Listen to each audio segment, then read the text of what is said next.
पर आपसे एक बात कहें, जहां ज्यादा स्वागत सम्मान हो वहां कम ही जाना चाहिए। कुछ लोग को देखा है महाराज, नई नई ससुराल है, हर हफ्ते पहुंचे पड़े हैं। अब बेचारे ससुराल वाले हर हफ्ते व्यवस्था करें, और अभी नया नया विवाह हुआ है तो दामाद जी को तो 3-4 प्रकार की सब्जी चाहिए ही। गर्मी के दिन में पहुंचे तो महाराज एसी की भी व्यवस्था करनी पड़ती है, और जैसे 2 साल बीता एसी खत्म, पंखा पे आ गए, और जैसे 4-5 साल बीत जाए पंखा वो खत्म हो जाता है, फिर गर्मी के दिन में नीचे ही लेट लो।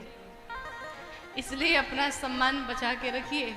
बार बार कहते हैं जहां भी आपको बहुत सम्मान मिले वहां कम ही जाना चाहिए। और कथा में हम एक बात निवेदन करते हैं कि किसी के भी घर तभी तक रुकिए जब तक सब्जियां बदल बदल के मिले। जहां सब्जी दोहराई गई समझ लीजिए चाहते हैं घर वाले कि आप चले जाइए। एक से ज्यादा नहीं, 1 से 2 दिन बहुत है भाई। कहीं सम्मान मिले तो अब ऐसा नहीं कि आप मिल गया है तो वहीं रह ले। सुदामा जी के मित्र भगवान कृष्ण है, द्वारिकाधीश हैं। 6 महीने की यात्रा पूर्ण करके सुदामा जी पहुंचे थे द्वारिकाधीश के पास, पर रहे कितना दिन? 1 दिन, वापस चले आए। दूसरा कोई होता तो हमारा मित्र इतनी सेवा कर रहे, चलो 1 हफ्ते 10 दिन यहीं रह जाते हैं, इतनी मेहनत करके आए। पर ऐसा नहीं।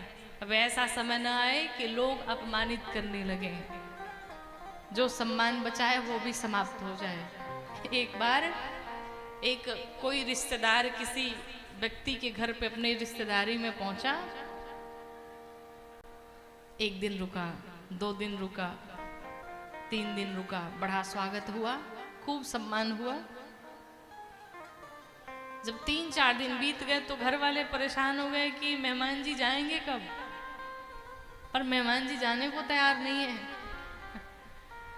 तो उसके पति ने कहा सुनो एक काम करो, आज रात में मैं जब भोजन करने बैठूंगा तो तुम हमें सिर्फ 2 रोटी देना, इससे ज्यादा नहीं।